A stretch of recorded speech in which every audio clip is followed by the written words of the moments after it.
Ok, você está recebendo aí um arquivo no DVD, né, compactado, onde depois de descompactar você vai ter aqui a pasta EDI. Tá? Dentro dessa pasta EDI, você tem aí o projeto T2TIRP, tem um arquivo de retorno que nós vamos processar e tem o manual do padrão Febraban KNAB 240. O que é esse padrão Febraban KNAB 240? Se você procurar na internet por Febraban,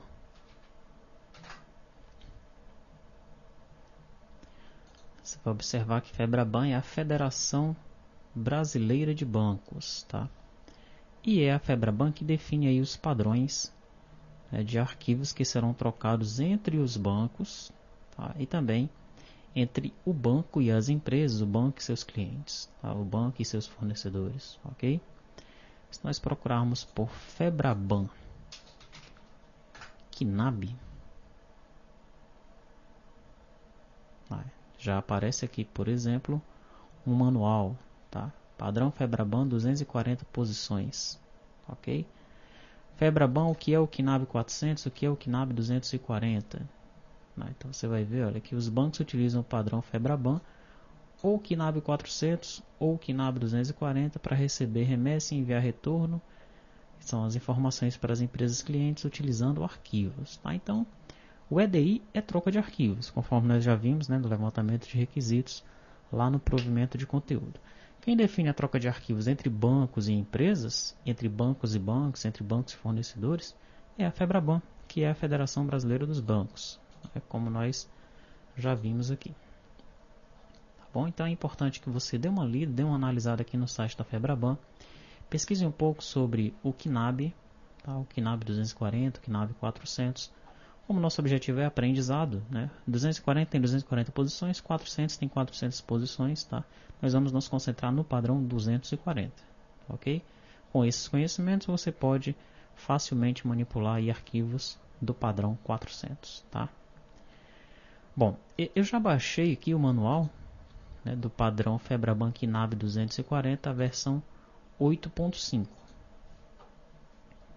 Então nós temos, olha, intercâmbio de informações entre bancos e empresas, padrão Febraban, 240 posições. Essa é a versão 8.5, tá, do KNAB 240, ok? Nós temos então aqui um índice, né? Nesse índice existe a apresentação do documento e o fluxo geral de informações. Daí ele passa para a estrutura do arquivo, onde nós temos a composição do arquivo, o header, que é o cabeçalho, e o trailer, que é a última linha do arquivo.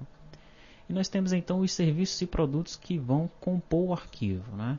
Primeiro nós temos os pagamentos, daí você vai ter aqui uma descrição desse processo, quais são os tipos de pagamento, pagamento através de crédito em conta, cheque, ordem de pagamento, DOC, TED ou pagamento com autenticação. Aí temos pagamento de título de cobrança e pagamento de tributos. Temos a parte de cobrança 3.2, né? É nessa parte que nós vamos nos concentrar, ok? Para o nosso treinamento, nós vamos implementar a cobrança, ok? Então nós teremos aqui a descrição do processo, o que são os títulos em cobrança, bloqueio eletrônico e alegação do sacado. Em 3.3 nós temos extrato de conta corrente para conciliação bancária. Em 3.4 os débitos em conta corrente. 3.5 nós temos o vendor. Em 3.6 a custódia de cheques. 3.7 extratos para gestão de caixa. 3.8 empréstimo para consignação em folhas de pagamento. E no 3.9 nós temos o compror. Daí no 4 nós vamos ter a descrição dos campos. E no 5 aqui algumas alterações do manual, tá? É um manual aí de 214 páginas. Você, se quiser implementar todos os itens do EDI bancário, você precisa ler todo o manual, né? É um manual de cabeceira porque ele tem a posição dos arquivos, como é que a gente formata o arquivo, nós vamos ver isso daí. Tá? Nós vamos dar atenção, como eu já falei, para a parte de cobrança, mas o que a gente fizer aqui, o que nós fizermos para a cobrança, pode facilmente ser implementado também para os demais itens, ok? Vamos então fazer uma análise geral aqui da parte que nos interessa.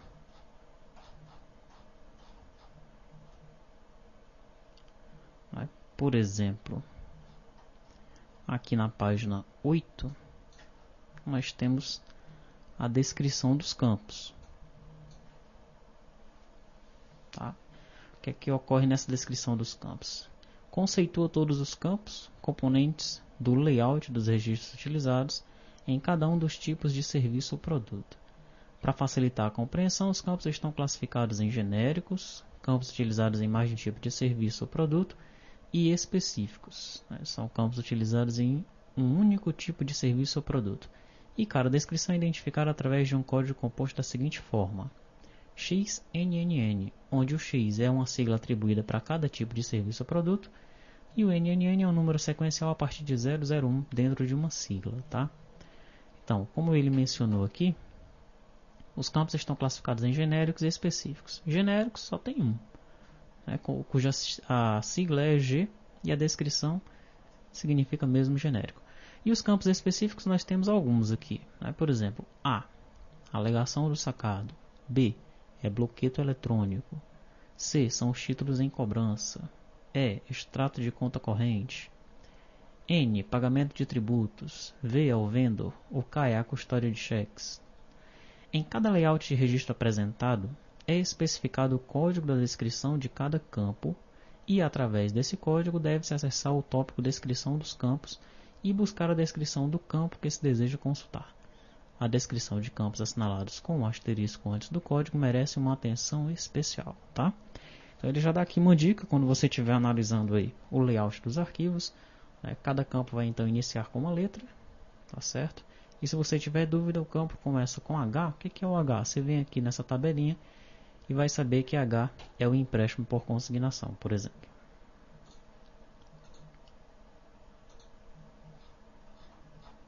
Continuando aqui, nós temos o fluxo geral de informações. O fluxo geral de informações abaixo mostra uma visão geral dos tipos de serviços, produtos disponíveis e das entidades participantes em cada um deles. Tá? Então aqui nós podemos ver um pagador. Esse pagador pode ser um sacado, um devedor, um comprador, um financiado. Temos um beneficiário, que pode ser um cedente, um recebedor, um favorecido, um vendedor e um conveniado. Temos um banco pagador, pode ser o banco do sacado, o banco do emitente ou o banco do financiado, dependendo de quem é o pagador. E temos o banco do beneficiário, que pode ser o banco do recebedor, do cobrador, do cedente, do fiador, do conveniado, dependendo de quem é o beneficiário. E aqui o fluxo dos diversos arquivos, das diversas transações aí que ocorrem. Tá? O fluxo que nós vamos nos concentrar é no azul, o fluxo de cobrança. Ok? Então nós vemos, por exemplo, aqui, olha. No caso do beneficiário, ele manda uma cobrança remessa para o banco beneficiário, que retorna aqui, olha, uma cobrança retorno para o beneficiário. Daí aparecem essas letrinhas aqui, que não são a descrição dos campos, tá? Essas letrinhas são segmentos dentro do arquivo, nós vamos ver posteriormente. Então, na remessa, nós utilizamos esses segmentos, alguns são obrigatórios, outros não são. No retorno tem esses outros segmentos aqui. Tranquilo? Já em relação entre banco do beneficiário e pagador, o que é que acontece? Existe aqui a alegação do sacado, que pode ir aqui do pagador para o banco beneficiário e do banco beneficiário, aliás, do pagador para o banco beneficiário e vice-versa. Veja que a seta está para os dois lados. E do banco beneficiário para o pagador, nós temos o bloqueio eletrônico. Ok? Vindo aqui do banco beneficiário para o pagador. Tá? E aqui as outras cores informam quais são os outros tipos de transações de serviços ou produtos que existem aí no EDI bancário. Ok? Vamos continuar. Quais são as entidades participantes? Observe que nós temos aqui 4 entidades: pagador, banco do beneficiário e beneficiário. E aqui nós temos a explicação dessas entidades. Quem é o pagador? O pagador é a pessoa física ou jurídica que irá efetuar o pagamento de um compromisso financeiro. Esse cara aqui, ó. Quem é o banco do pagador? É o banco detentor da conta corrente do pagador, a qual será debitada para a efetivação de um compromisso financeiro. Quem é o beneficiário? É a pessoa física ou jurídica que irá receber os créditos de um compromisso financeiro. E quem é o banco do beneficiário? é o banco detentor da conta corrente do beneficiário, a qual será acreditada na liquidação de um compromisso financeiro. Então vamos a um exemplo rápido. Nós temos aqui, por exemplo, beneficiário, digamos que seja a T2TI, tá? E o pagador é você. Okay? Você comprou um curso da T2TI, ok? Nós vamos te enviar um bloqueto para você, pagador. O nosso banco é o Banco do Brasil, por exemplo, mas o seu banco é o Bradesco. Então você paga no Bradesco, que através de uma compensação avisa para o nosso banco, que é o Banco do Brasil, e através de um retorno aqui, olha, de um arquivo de retorno, nós vamos saber que você pagou aqui no nosso banco, tá? Mais ou menos isso, realmente é isso. Essa é uma das transações, né? Dos serviços que podem acontecer, uma das situações que podem ocorrer, nesse exemplo que eu dei, mas existem vários outros, ok? E só para você compreender melhor aí quem são as entidades envolvidas nesse caso.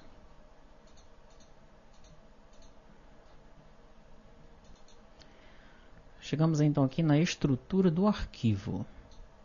Veja só que nós temos a composição do arquivo. Tá? O arquivo de troca de informações entre bancos e empresas é composto de um registro header de arquivo, ou seja, o arquivo tem um cabeçalho, um ou mais lotes de serviço ou produto e um registro trailer de arquivo. Então tem uma linha final lá, conforme ilustra a figura abaixo. Então aqui nós temos o arquivo, por exemplo, remessa.txt. Esse arquivo ele vai ter uma linha lá no começo, que é o cabeçalho, chamado aqui de tipo 0. Vai ter uma linha lá no final, que é o trailer, chamado aqui de tipo 9. Entre essa linha final e essa linha inicial, ele vai ter lotes de registros. Ok? Cada lote inicia com um cabeçalho de lote e finaliza com um trailer de lote. Tá? Então, por exemplo, eu estou enviando para o banco uma relação de boletos. É uma remessa com os boletos que eu quero que sejam enviados para os meus clientes. Então eu mando aqui um header naquele arquivo e mando um trailer naquele arquivo. Daí eu mando aqui um lote com os boletos, ok? Eu vou ter um cabeçalho de lote informando lá que é do tipo boletos. Vou ter um trailer de lote informando, por exemplo, quantos boletos tem aqui. Daí eu vou ter os registros iniciais do lote, os registros de detalhe do lote com os seus segmentos e os registros finais daquele lote.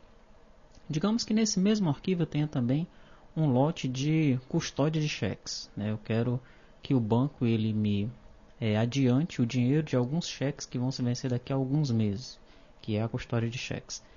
Então eu não vou ter outro header de arquivo porque eu estou mandando no mesmo arquivo, mas eu vou ter um header com outro lote, agora identificando que é de custódia de cheques. Vou ter aqui todos os cheques que devem ser custodiados e o trailer daquele lote de custódia de cheques.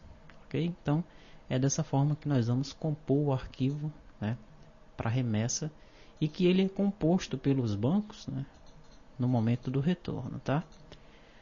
Com a estrutura apresentada, um único arquivo pode conter vários lotes de serviço e produtos distintos. Este procedimento, que permite com que empresas e bancos consolidem em um só arquivo todas as informações que desejam trocar entre si, deve ser previamente acordado entre cada banco e empresa cliente. Isso aqui é uma informação importante, tá? Embora exista um padrão para todos os bancos, cada banco trabalha de uma forma. Por exemplo, tem bancos que trabalham com esse KNAB 240. Já tem bancos que adotam o KNAB 400. Tá? Então você vai ter que dar uma estudada no KNAB 400, que é bem parecido com esse. Ele só tem posições a mais, o arquivo é maior. Tá? Tem bancos que adotam esse padrão da forma que está aqui. Tem outros que, por exemplo, no nosso número eles não aceitam 20 caracteres, eles aceitam apenas 10 caracteres. Tranquilo? Então, embora eles sigam esse padrão, como eles se norteiem por esse padrão, mas eles alteram algumas características desse padrão.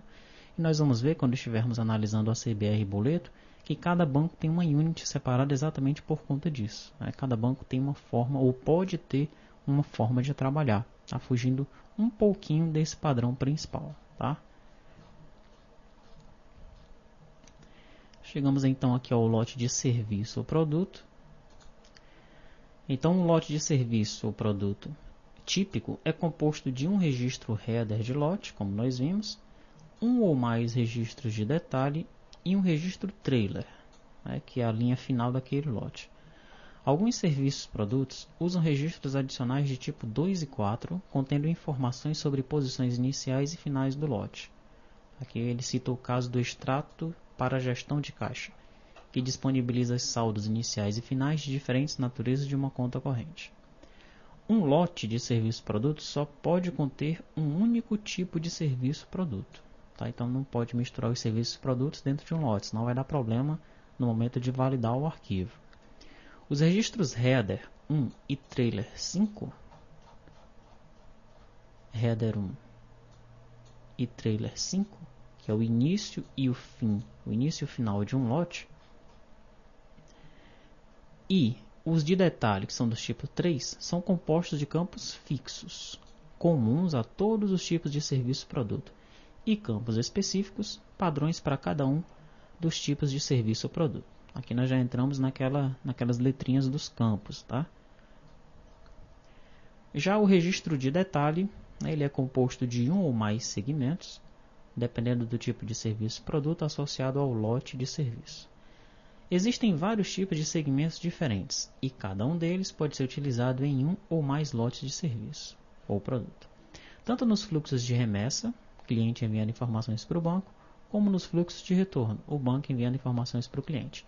E aqui nós temos uma tabelinha informando isso, né? Então, por exemplo, em lotes de pagamento através de crédito em conta corrente, cheque, ordem de pagamento, DOC ou pagamento com autenticação, o serviço produto é o serviço produto chamado pagamentos.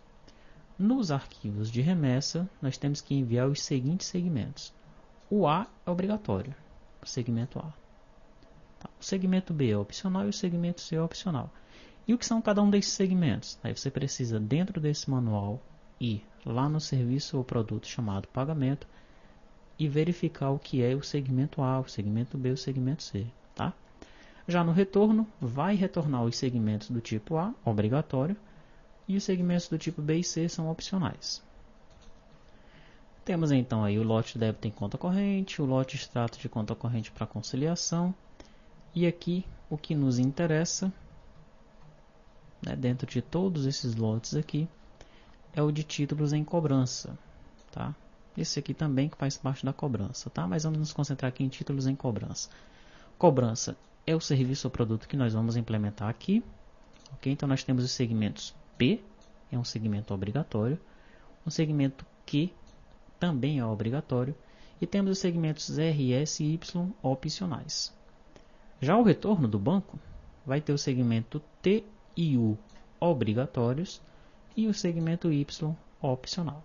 Okay? Então nós já sabemos que vamos trabalhar com esses segmentos aqui, olha, P, Q, R, S e Y na remessa, T, U, Y no retorno.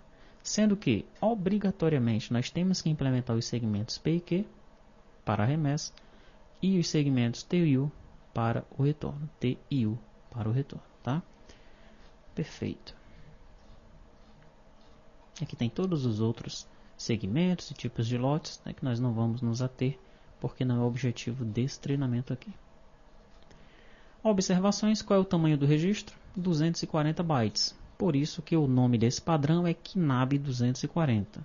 Tá? Então, cada registro pode ter no máximo, né, ou terá ali 240 bytes. No KNAB 400, cada registro terá 400 bytes. Tá? Por isso, os nomes eles identificam aí o tamanho de cada registro. Ok? Continuando, nós chegamos aqui no header e trailer do arquivo. Então, é o cabeçalho e esse trailer nós poderíamos chamar de rodapé do arquivo. Né? Então nós temos aqui o cabeçalho e o rodapé do arquivo. Primeiro vamos começar com o cabeçalho, com o header. Né?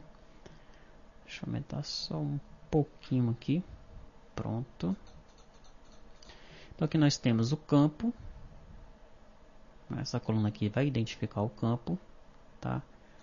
E essas outras colunas nós temos a posição, de até, temos o número de caracteres, número de decimais, se é que existem, o formato daquele campo, o valor padrão e a descrição do campo. Né? Lembrando, olha, G é o campo do tipo genérico, tá?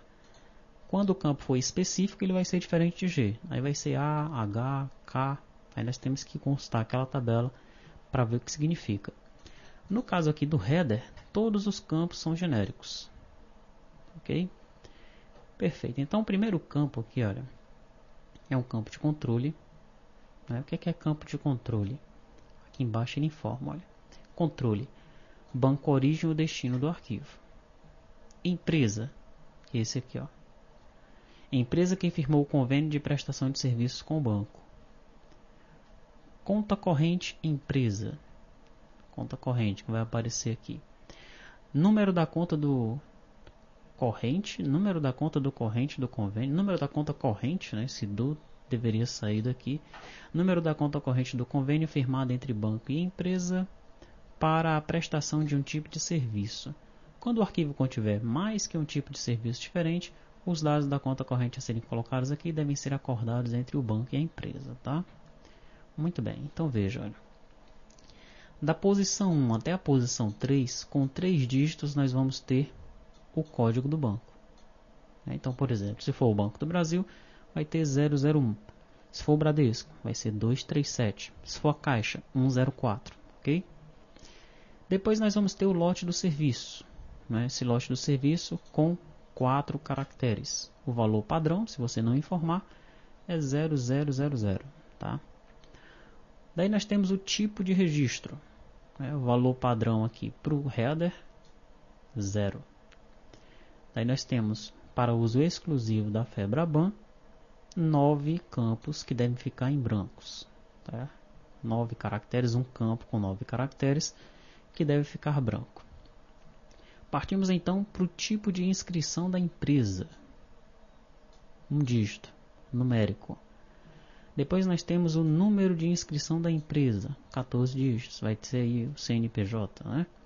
Temos então o código de convênio no banco, com 20 caracteres. A agência mantenedora da conta, 5 caracteres. Dígito verificador da agência, 1 caractere.